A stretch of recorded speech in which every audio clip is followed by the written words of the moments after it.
Matapos ang 40 minutong umaatikabong bakbakan, muling nasungkit ng Ateneo Blue Eagles ang kampyonato sa men's basketball ng 75th season ng UAAP.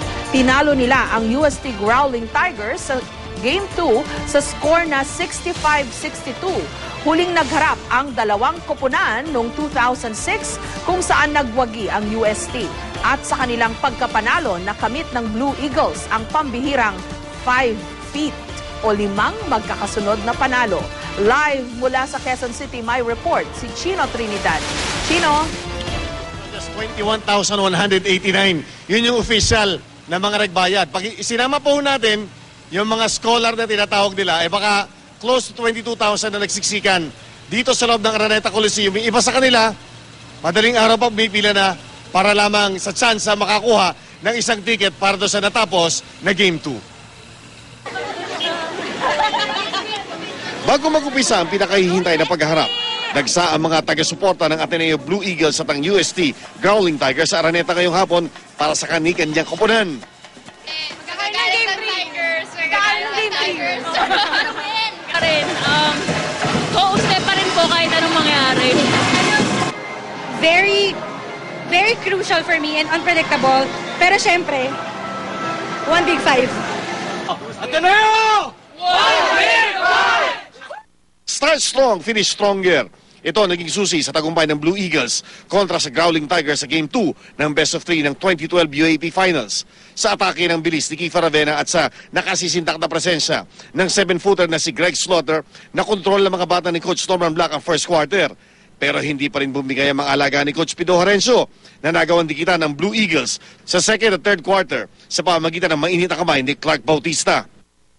At kahit pa man pumiglas ang Ateneo sa fourth quarter 59-51, ay nakadikit pa rin ng UST sa score ng 63-60 na may 40 segundo na lamang ang nalalabi. Nakasagot ang UST senior na si Jeric Fortuna. Dito na muling kumamada si Kiefer Ravena at nagbigay ng insurance basket para sa Eagles 65-62.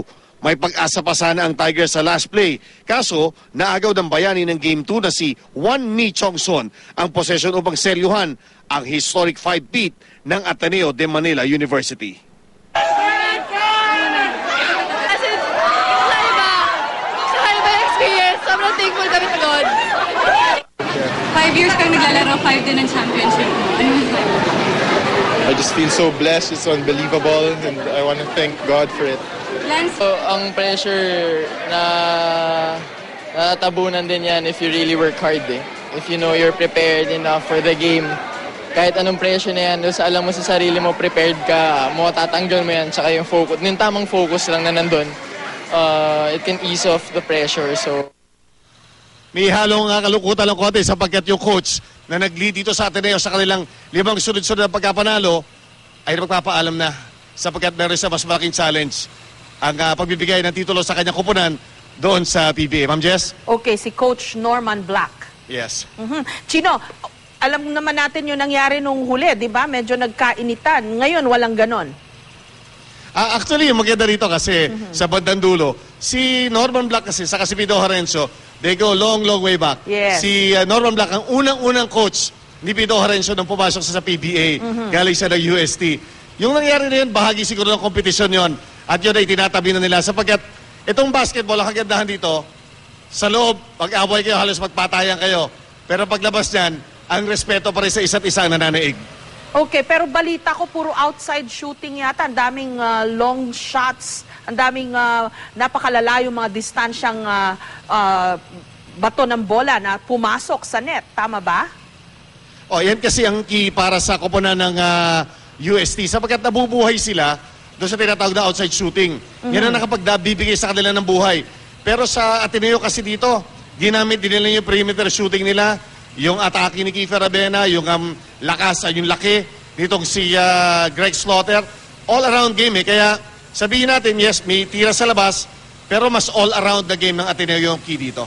Okay, pero close pa rin 65-62. Nagkatalo ito sa last possession.